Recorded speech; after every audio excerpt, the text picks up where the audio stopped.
They say the legal system is blind, but on that dreadful Tuesday, it felt like a spotlight blinding me, exposing every raw nerve, every foolish hope I'd ever harbored. My husband, the man who once promised forever, now sat across from me, a smirk playing on his lips, ready to carve up my life's work and my grandmother's legacy. He wanted half, boldly asserting his claim to everything I held dear, as if my fortune were a lottery ticket he'd simply found. My heart hammered against my ribs, a furious drumbeat of betrayal and a desperate whisper of defiance. My name is Eleanor Vance, and I'm 53 years old. For decades, I'd poured my soul into my architectural firm, Azure Designs, creating breathtaking spaces that blended modern innovation with the ancient soul of Santa Fe. This city, with its adobe charm and vibrant artistic spirit, was home, and my work here was my passion, my identity. I never imagined I'd find myself in a stark, intimidating courtroom, the scent of stale coffee and fear hanging heavy in the air, watching the man I married try to dismantle my very existence.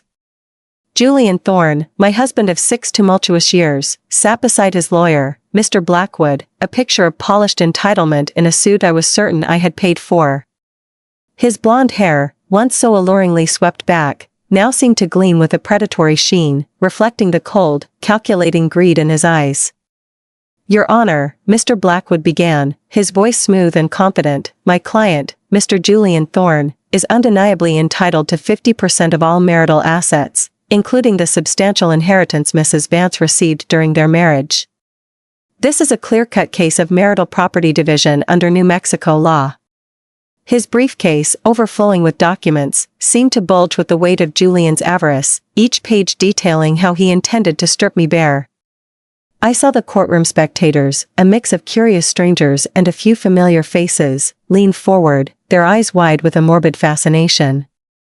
They were probably already mentally calculating the millions Julian hoped to walk away with, a significant sum even by Santa Fe's standards. A couple of local reporters were present, their pens poised, drawn by the whispers of a multi-million-dollar divorce involving a prominent local businesswoman, Judge Elena Rodriguez, a woman in her late 60s with silver hair pulled back in a severe bun and eyes that missed nothing, presided with an air of quiet authority. She'd served on the family court bench for over 2 decades, her reputation for fairness as unyielding as the desert landscape outside. I imagined she had seen every trick, every manipulation, every desperate plea. But something deep inside me, a flicker of certainty I hadn't felt in months, told me she hadn't seen this. Julian, sensing my gaze, turned slightly, flashing me what he undoubtedly believed was a triumphant smile. The audacity of it, the sheer, unadulterated gall, sent a fresh wave of heat through me. This was the same man who used to bring me fresh brewed coffee at dawn, who'd whispered sweet nothings about my creativity and intelligence, claiming he loved the very essence of me, not the zeros in my bank account. 6 years of marriage, an intricate tapestry woven with shared laughter and whispered dreams, now unraveling before my very eyes, revealing the rotten threads of deceit at its core. The courtroom felt suffocating, its dark wood panels and heavy velvet drapes absorbing all light and hope. Outside, I could hear the gentle chime of a passing trolley car and the murmur of life continuing, oblivious to the storm raging within these walls. People were going about their normal days, while my life, my future, was being dissected, exposed, and threatened in front of strangers. My hand tightened around my vintage leather satchel, my fingers brushing against the crisp, heavy envelope tucked inside. That envelope, a seemingly innocuous piece of paper, held the power to shatter Julian's carefully constructed fantasy and rewrite the ending to this excruciating drama. "Mrs. Vance," Judge Rodriguez's voice cut through the tension, clear and direct, "do you have any response to these claims?" I rose slowly, my knees feeling unexpectedly weak, but my resolve, forged in the fires of betrayal, was as solid as the ancient mountains surrounding our city. This was it. The moment I had anticipated, rehearsed, and prayed for. The moment Julian's insatiable greed would finally, irrevocably, consume him. "Your Honor," I began, my voice steady despite the tremor in my chest, "I believe there is something the court needs to see before we proceed with any discussion of asset division." Looking back, the warning signs had been there, subtle at first, like faint cracks in a beautiful adobe wall, then growing wider, more ominous. I should have seen them. but love, or what I mistook for it, has a way of blurring the edges of reality. I had just turned 47, a milestone that brought with it a quiet introspection about the road traveled and the path ahead. My architectural firm was thriving, but my personal life felt like a desert landscape, beautiful but solitary. My beloved Nana Rose, my confidante and the closest person in my life, had passed away 3 years prior, leaving a void that still ached. Her wisdom, her laughter, her presence, they were gone, and I was still navigating the currents of grief when Julian Thorne sailed into my life at a regional design conference in Sedona. He was like a burst of sunshine, radiating charisma and an infectious enthusiasm. He worked as a marketing director for a high-end resort chain, always impeccably dressed, with a smile that could melt glaciers and eyes that seemed to hold genuine admiration. "Eleanor, your designs are revolutionary," he'd say, watching me present a complex project. "You don't just build structures, you craft experiences. I've never met anyone who understands art and function like you do." I was flattered, disarmed by his intense focus and what seemed to be a deep appreciation for my work. At the time, I believed he was captivated by my intelligence, my passion. Now, the bitter truth was clear. He was meticulously calculating my net worth, every compliment a decimal point in his internal ledger. Our courtship was a dazzling whirlwind. Julian orchestrated a series of extravagant dates, private hot air balloon rides over the Rio Grande, exclusive dinners with renowned chefs, weekends spent exploring ancient ruins and vibrant art galleries, all seemingly on his dime. "I believe in investing in the people I care about," he'd declare with a grand gesture whenever I questioned his seemingly limitless budget. His generosity, his unwavering attention, his ability to make me feel seen and cherished, was a balm to my grieving heart. I was so starved for companionship, so eager to believe in a new chapter, that I overlooked the faint dissonance between his proclaimed marketing director salary and his lavish lifestyle. I was falling in love, or so I thought, blind to the carefully constructed long-term investment strategy he was already putting into motion. When Julian proposed after just 8 months, a small voice of caution, Nana Rose's voice, echoed in my mind. Eleanor, darling, some men move too fast when they see something they want, not someone they love. But Julian was relentless, persuasive. "Life's too short to wait, my love," he insisted, dropping to one knee amidst a breathtaking sunset vista over the Sangre de Cristo Mountains, a mariachi band playing softly in the distance. "I know what I want, and what I want is you, forever." The ring he presented was a magnificent solitaire, sparkling with a fire that eclipsed the setting sun, an heirloom piece, he claimed, though I suspected it cost more than his annual salary. In the haze of emotion, I pushed Nana's warnings aside. My attorney, Brenda Maxwell, a sharp, no-nonsense woman with a reputation for protecting her clients like a mama bear, had been insistent about a prenuptial agreement. "Eleanor," she'd explained patiently, "any successful businesswoman, especially one with significant assets and an established legacy, needs protection. It's not about romance, it's about practicality and preserving what you've built, what your family has built." My stomach had churned at the thought of bringing it up with Julian. I worried he'd interpret it as a lack of trust, or worse, that I cared more about money than our love, but Julian's reaction had surprised me. He'd thrown his head back and laughed, a rich, melodious sound that seemed to dismiss my anxieties like dust motes. "Darling, of course. Whatever makes you comfortable. I'm not marrying you for your money. I'm marrying you for you." He signed the papers with a flourish, barely glancing at the legal jargon, joking that love didn't need fine print. "It's just a romantic formality, really," he'd said, scribbling his signature with an ease that made me feel foolish for my apprehension, as if he were simply agreeing to a quaint tradition, not a binding legal contract. I remembered feeling a wave of immense relief, truly believing I had found a man who was secure, understanding, and utterly devoted. Brenda, however, had been meticulous. She had crafted an agreement that was comprehensive, protecting not just my existing assets, but any future inheritance, any growth of my business, and every single one of Nana Rose's cherished possessions, from her antique turquoise jewelry to her invaluable collection of early New Mexican art. "Your grandmother's estate, when it eventually passes to you, must stay in your family, where it belongs," she had stressed. At the time, I'd thought her overly cautious, almost pessimistic. Now, I saw her as a visionary, a sentinel protecting me from a future I couldn't have possibly imagined. The true seismic shock hit 18 months into our marriage. I received the call that Nana Rose's estate, after years of careful probate and trust administration, was finally settling. She had left me everything: her beautiful Santa Fe adobe home, now a designated historical landmark, her extensive portfolio of investments, her exquisite collection of Native American pottery and textiles, and a substantial sum of nearly $3 million in carefully managed funds. It was far more than I had ever anticipated, a profound legacy that transformed my financial situation overnight.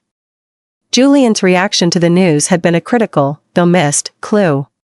His eyes had literally blazed with an intensity one hadn't seen before when I told him about the money.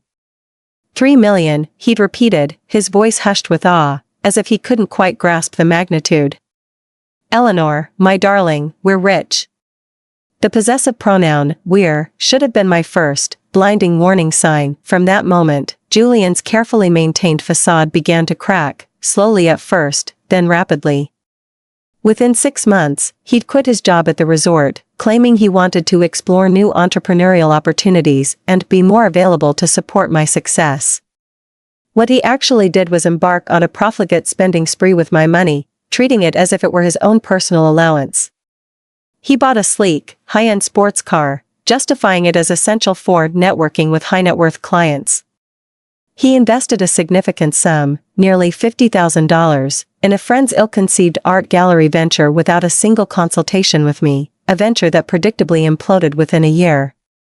He booked lavish, last-minute trips to exotic locales, joined an exclusive members-only polo club, and began dressing in designer brands from head to toe, as if he had always inhabited the upper echelons of wealth. Each time I timidly questioned a purchase, a tremor of unease growing in my stomach, he would smoothly deflect.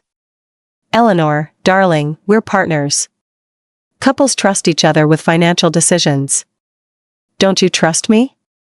And the old fear of seeming unloving, unromantic, would silence me. He'd use my own words against me, twisting my desire for transparency into a lack of faith. Are you saying you don't believe in our partnership? In us? Each time, I'd back down, convincing myself that my concerns were unwarranted, that he was simply enjoying our newfound affluence, that I was being too cautious. The real breaking point, the moment the cracks became a chasm, came roughly 8 months ago. I overheard Julian at the polo club, loudly boasting to a group of his new, affluent acquaintances that the inheritance was family money that belonged to both of us. He'd started introducing himself as an investor and entrepreneur, conveniently omitting the fact that every single one of his investments was being funded by Nana Rose's painstakingly preserved wealth. My blood ran cold.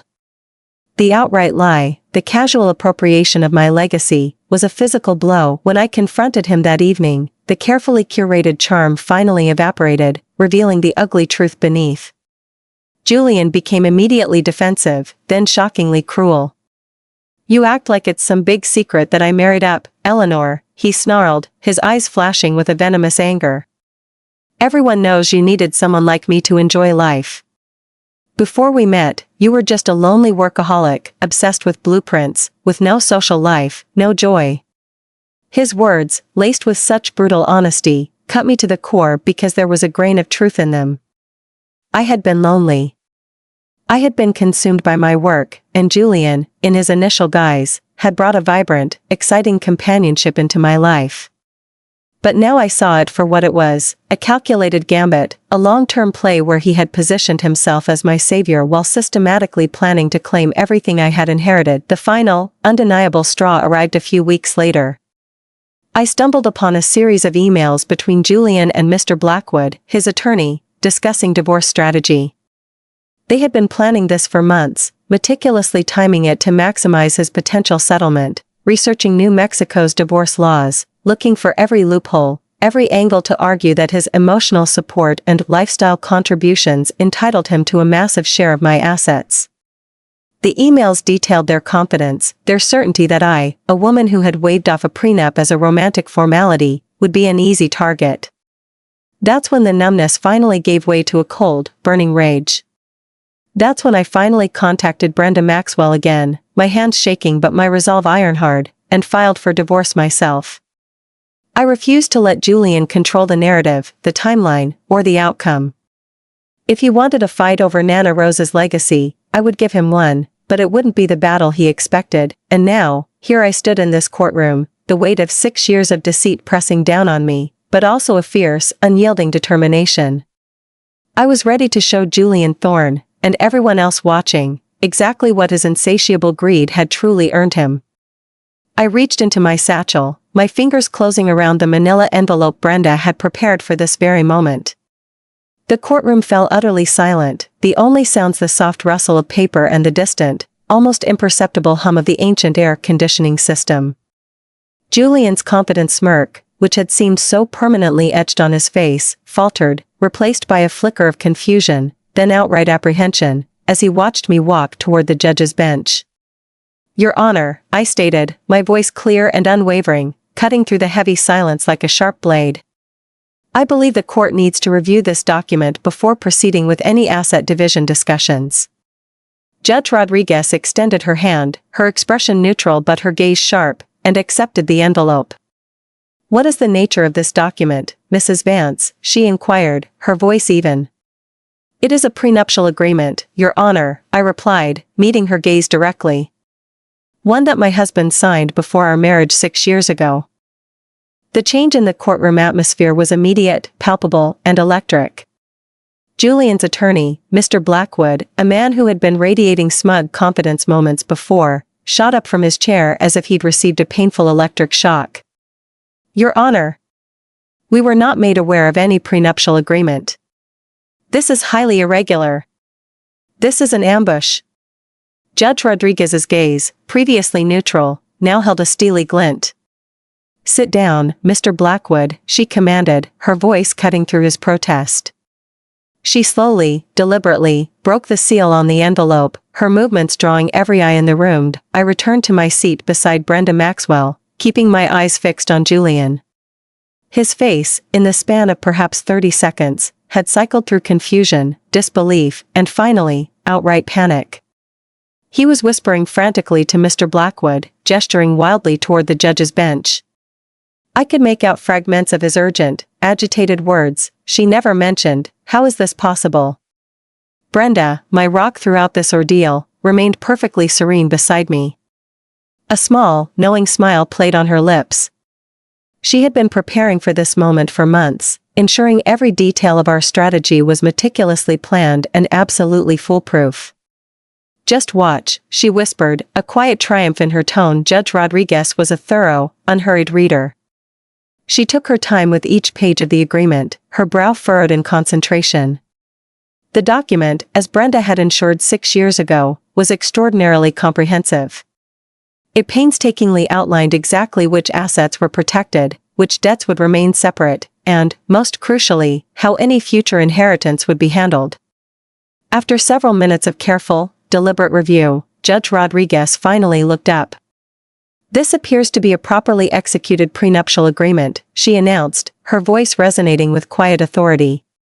"It is dated 6 weeks prior to your marriage, witnessed by 2 notaries public, and signed by both parties, Mr. Julian Thorne and Mrs. Eleanor Vance." Mr. Blackwood looked as though he wished the floor would open up and swallow him whole. It was suddenly abundantly clear that he had filed this high-stakes divorce case without conducting even the most basic due diligence. He had assumed, just like Julian, that this marriage was a straightforward financial grab, a clean sweep of Eleanor Vance's substantial wealth. His face was a mask of professional humiliation. "Your Honor," Julian suddenly blurted out, springing to his feet, his voice cracking with a desperate urgency. "I need to see that document. I don't remember signing anything like that." Judge Rodriguez's eyebrows rose, a subtle but unmistakable sign of her displeasure at Julian's outburst. "Mr. Thorne, please remain seated and allow your attorney to handle these proceedings." But Julian was spiraling now, his carefully constructed confidence crumbling into dust. "Eleanor, what is this?" he cried, turning a desperate gaze on me. "You never told me this was some kind of legal trap." "Mr. Thorne." Judge Rodriguez's voice, now sharp as a whip, cut through the courtroom, silencing Julian instantly. You will remain silent, or I will hold you in contempt of court. Your attorney may request to review the document through proper channels. With obvious reluctance, Mr. Blackwood approached the bench. I watched him examine the prenuptial agreement, his face growing visibly paler with each page he turned. He returned to their table, his shoulders slumped, and began whispering urgently to Julian, who was shaking his head in furious disbelief. The courtroom spectators were now fully engrossed, sensing the dramatic unraveling unfolding before them. I could hear muffled conversations and the hurried scratching of reporters' pens as they scrambled to capture every detail of Julian's public humiliation. Your Honor, Mr. Blackwood finally addressed the court, his voice notably lacking its earlier swagger, now tinged with a desperate plea. My client would like to request a brief recess to review these documents more thoroughly. Judge Rodriguez checked her watch, her expression stern. Mr. Blackwood, did you not conduct discovery regarding potential prenuptial agreements before filing your asset claims? The attorney's silence was a damning answer. Julian, so utterly confident in his scheme, had never even bothered to mention the possibility of a prenup to his own lawyer. Mr. Blackwood had been blindsided, just as spectacularly as his client. I will grant you 10 minutes to review the document, Judge Rodriguez declared, her voice firm. But I should warn you, this appears to be a legally binding agreement that significantly impacts your client's claims for marital asset division and spousal support. During the recess, I watched Julian and Mr. Blackwood huddled in intense conversation near the courtroom windows. Julian's gestures became increasingly animated, desperate, as Mr. Blackwood explained the full, devastating implications of the prenuptial agreement. Even from across the room, I could pinpoint the exact moment when Julian's face went slack, when the last vestiges of his bravado drained away, and he finally understood that his meticulously crafted plan had not just failed, but had spectacularly backfired, leaving him exposed and vulnerable. Brenda used the time to calmly review her own notes, preparing for what she knew would be Julian's last-ditch, frantic attempts to challenge the agreement. He's going to claim fraud or duress, she predicted quietly, her voice low. Men like Julian always blame everyone else when their schemes fall apart. She was right. When court resumed, Mr. Blackwood immediately launched into a desperate legal argument. Your Honor, he began, his voice tinged with a forced indignation, my client believes he was deceived about the true nature of this document. Mrs. Vance presented it as a romantic formality, not a comprehensive, ironclad asset protection agreement. He was led to believe it was merely symbolic. Judge Rodriguez looked distinctly unimpressed, her gaze piercing. Mr. Blackwood, are you claiming your client, an adult with significant business experience, signed a legal document without bothering to read it? Your Honor, Mr. Blackwood stammered, my client trusted his wife implicitly. He believed she was being honest about the document's scope and implications. He was blinded by love, Your Honor. I had to bite my tongue so hard I almost tasted blood to keep from bursting into a bitter, ironic laugh. Julian had always prided himself on being a shrewd businessman, a master manipulator who could read people and situations with uncanny precision. Now, his attorney was arguing that he was too trusting, too naive, too in love to understand a basic legal contract. The hypocrisy was breathtaking. The document is clearly labeled as a prenuptial agreement, Judge Rodriguez observed, flipping through the pages with a deliberate snap. It includes standard legal warnings about seeking independent legal counsel. Did your client choose to waive that right, Mr. Blackwood? Gerald shuffled through his papers nervously, his face growing red. Yes, Your Honor. My client waived his right to independent counsel. And the document was reviewed by a notary public, correct? With your client present and confirming his identity and understanding of the document? Yes, Your Honor, Mr. Blackwood admitted, his voice barely a whisper. Judge Rodriguez then turned her attention directly to Julian, her gaze unwavering, holding him captive. Mr. Thorne, when you signed this document, did anyone force you to do so? Were you under any kind of duress or coercion, emotional or otherwise? Julian's face was a mottled canvas of embarrassment, anger, and mounting despair. "No, Your Honor," he mumbled, his voice hoarse, "but I thought it was just paperwork." Eleanor made it sound like it didn't matter. Like it was just a silly gesture. "Did you read the document before signing it, Mr. Thorne?"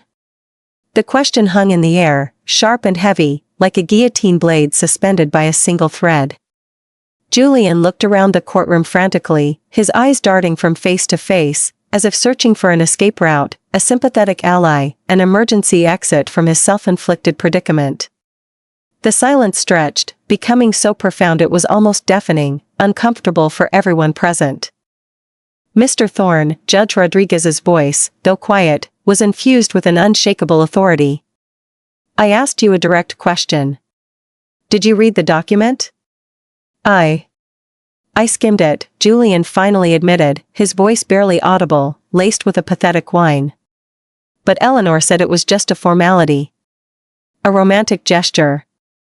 Judge Rodriguez's expression was a masterpiece of judicial disapproval, a silent, powerful indictment.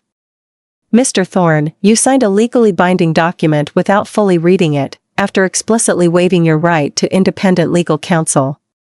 And now, you are asking this court to invalidate that agreement because you did not take it seriously at the time of signing? Because you chose to believe a romantic formality excused you from your adult responsibilities?" The courtroom was utterly silent, the tension almost unbearable.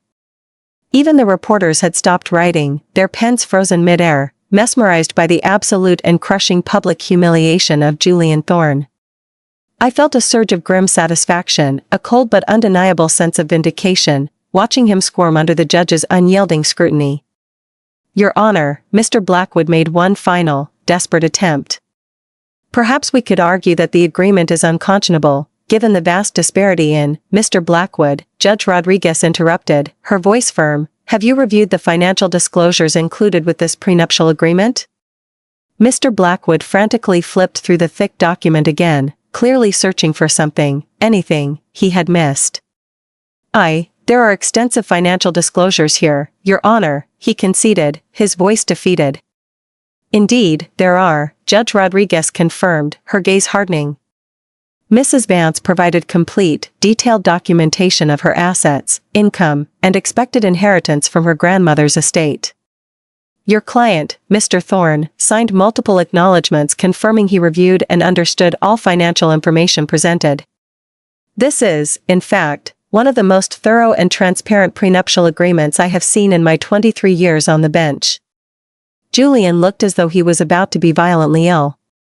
The golden boy, the charming manipulator who had glided through life on a wave of easy smiles and practiced lies, was finally, irrevocably, facing the crushing consequences of his actions. Judge Rodriguez cleared her throat, a small, impactful sound, and began reading directly from the prenuptial agreement, her voice carrying clearly, resonating through the silent courtroom. Section 4, Paragraph A, she began, her tone measured and authoritative.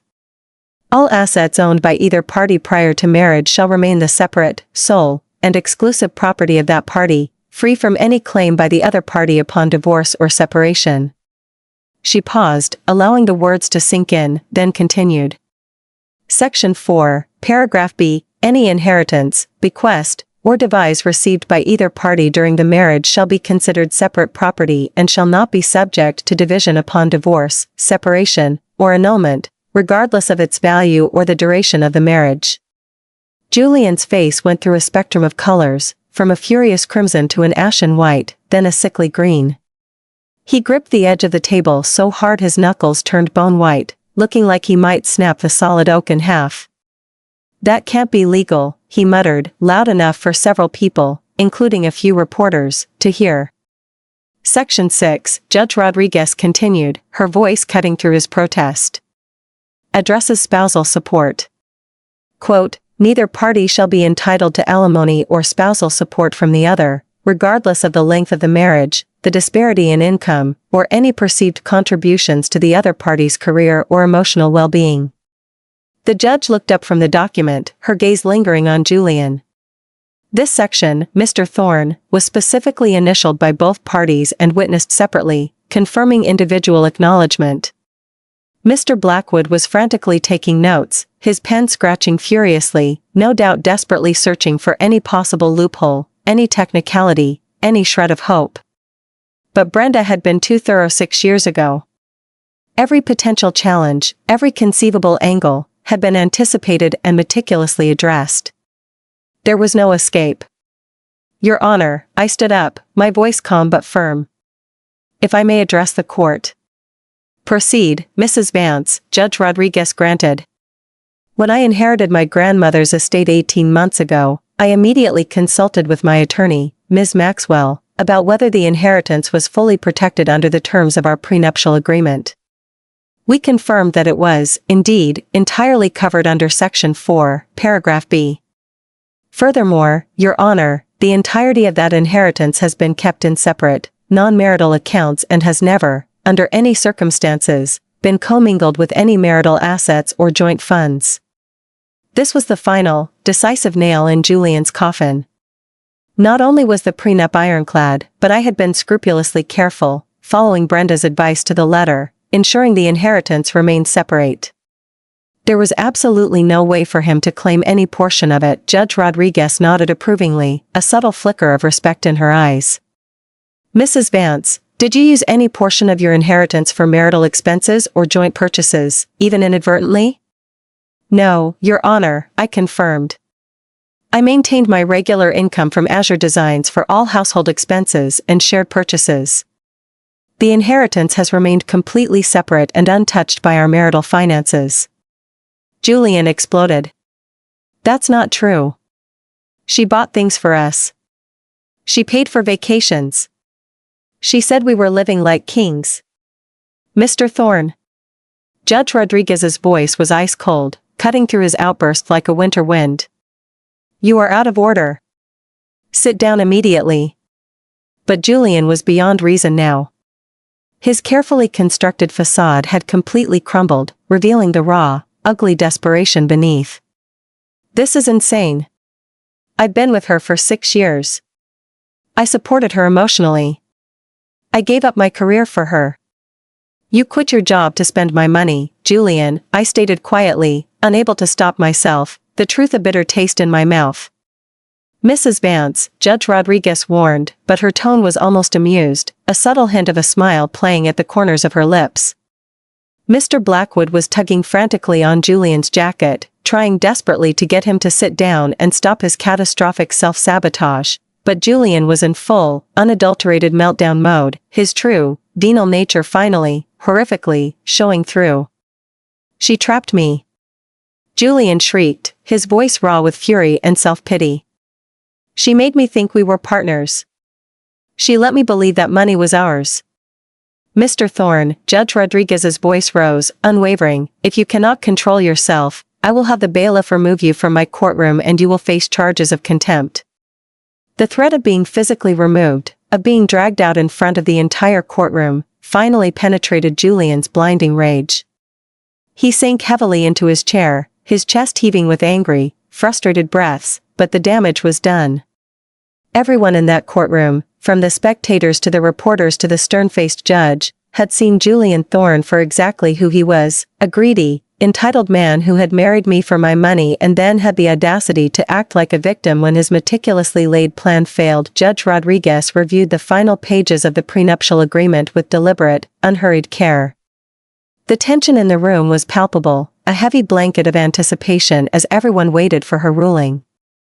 I felt a calm, profound satisfaction settling over me, a quiet triumph that settled deep into my bones.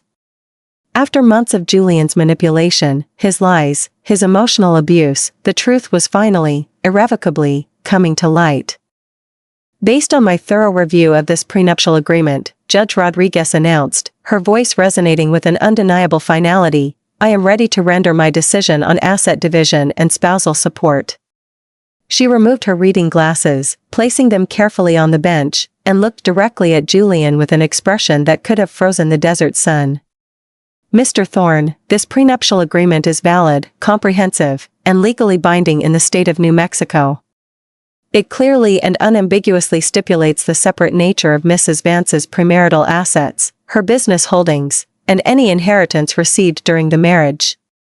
Therefore, Mr. Thorne, you are entitled to exactly nothing from your wife's premarital assets, her inheritance from her grandmother's estate, or her business holdings. The words hit Julian like physical blows, each one a hammer strike against his crumbling world. His mouth fell open, and he stared at the judge in utter, complete disbelief, his eyes wide and vacant. Nothing, he whispered, his voice a raw, broken sound. Nothing, Judge Rodriguez confirmed, her voice devoid of any sympathy. Furthermore, according to Section 7 of this agreement, all debts incurred individually by either party remain the sole responsibility of that party. Mrs. Vance, do you have documentation of debts incurred solely by your husband during the marriage?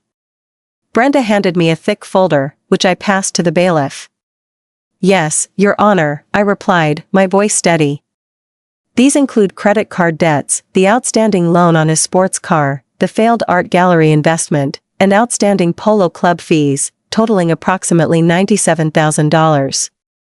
Julian's attorney, Mr. Blackwood, looked like he wanted to disappear entirely, to somehow melt into the floorboards and escape this professional catastrophe.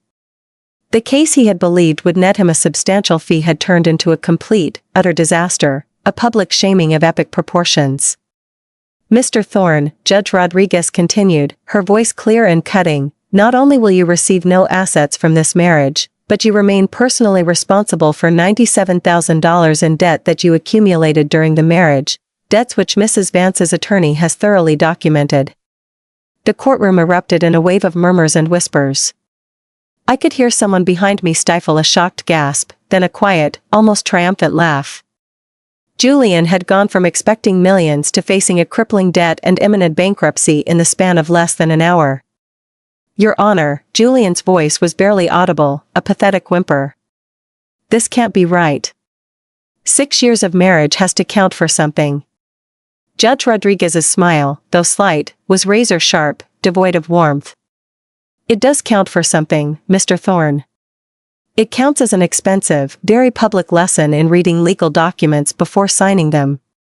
The gavel came down with a finality that echoed through the courtroom like a clap of thunder, sealing Julian's fate. The court grants the divorce petition filed by Mrs. Eleanor Vance. No assets shall be transferred to Mr. Julian Thorne. All individual debts remain with the party who incurred them. This court is adjourned. Julian sat in stunned, defeated silence as the crushing reality of his situation finally sank in.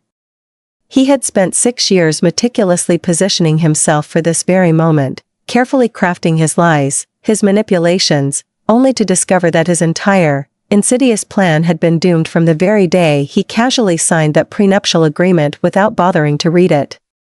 People began filing out of the courtroom, a low hum of chatter replacing the tense silence. But I remained seated for a moment, watching Julian's world collapse around him.